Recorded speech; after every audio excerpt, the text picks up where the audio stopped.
Assalamualaikum warahmatullahi wabarakatuh. Saya Sukmaji Pamungkas dari Pendidikan Sejarah Untirta akan menjelaskan tentang sejarah asal-usul situs Sangyang Dengdek di Kecamatan Pulau Sari, Kabupaten Pandeglang. Situs Sangyang Dengdek berada di perbatasan Desa Sangyang Dengdek dan Desa Kaduhejo, Kecamatan Pulau Sari, Kabupaten Pandeglang. Batas utara dari wilayah tersebut yakni jalan desa, batas selatan berupa perkebunan warga, batas timur dan barat berupa pemukiman warga. Sangyang Dengdek merupakan sebuah menhir yang berbentuk menyerupai manusia. Terbuat dari batu andesit dengan pori-pori yang lebar dan kasar. Batu ini memiliki tinggi 95 cm dengan keliling badan 120 cm dan belakang kepala 20 cm. Letaknya berada di pinggir jalan desa sehingga mudah untuk dijangkau. Situs Sangyang Dengdek sudah direvitalisasi pada tahun 2005. Abah Amir ditunjuk oleh Ketua Cagar Budaya Pandeglang untuk merawat batu tersebut karena hanya beliau yang tahu akan sejarah lisan dan tradisi lisan dari turunan nenek moyangnya. Mengapa situs tersebut dinamakan Sangyang Dengdek? Menurut cerita dari nenek moyang Abah Amir, batu itu dinamakan Sangyang Dengdek karena dengdek dalam bahasa Sunda artinya miring. Maka dipercaya jika ada yang ribut atau masalah yang besar bagi warga sekitar, maka kepala dari batu tersebut akan dengdek ke arah kejadian masalah tersebut. Menhir ini tidak diketahui pasti angka tahunnya, namun menurut beliau ada ketika masa kerajaan Prabu Siliwangi. Sangyang Dengdek itu bernama Prabu Jaya Sakti Wisesa. Arti pada kata sesa yaitu dibacok, karena pada batu tersebut terdapat bekas bacokan di sisi kanan Sangyang Dengdek. Di sekitar batu Sangyang Dengdek sudah dipasang pagar dan cungkup. Abah Amir yang berusia 60 tahun mengatakan bahwa penutup atau cungkup itu dibangun karena pengunjung atau pemohon doanya terkabul dan menjanjikan untuk mendirikan cungkup tersebut.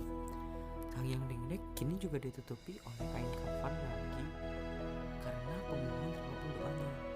Kain kafan tersebut juga diganti lagi. Biasanya pengunjung atau pemohon menurut Abah Amir kebanyakan berasal dari daerah Jakarta, Tangerang, dan Medan. Permintaan mereka rata-rata tentang menjadi pejabat daerah atau lurah. Mereka datang ke tempat Sangyang Dengdek kebanyakan pada bulan Maret. Jika sedang ramai, maka biasanya dari pukul 1 siang sampai pukul 2 dini hari. Cara meminta mereka biasanya ada yang membisikkan ke samping batu atau menggunakan hiu harum sebagai bentuk persembahan. Di sekitar Sangyang Dengdek juga terdapat Sangyang Helet, hanya berjarak kurang lebih 100 meter. Sangyang Helet merupakan batu besar yang berdiri tegak, terbuat dari bahan batu andesit berpori-pori padat, berukuran tinggi sekitar 139 cm dengan keliling atas 90 cm serta keliling bawah 150 cm. Pada batu menhir tersebut dikelilingi andesit berukuran sedang, sehingga batu-batu tersebut merupakan dasar dari batu menhir. Sebaran batu disusun secara horizontal menjadi bujur sangkar, dan sebuah batu vertikal kecil didirikan di setiap sudutnya. Ukuran lapisan batu ini kurang lebih 3 x 3 meter persegi. Selain itu ditemukan juga batu pipih di antara hamparan batu tersebut. Situs Sangyang Helet merupakan media pemujaan bagi masyarakat yang mendukung budaya megalitik.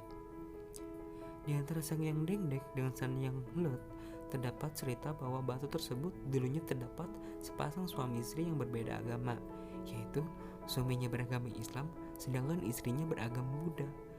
Karena berbeda keyakinan tersebut, maka terjadilah perang antar suami dan istri.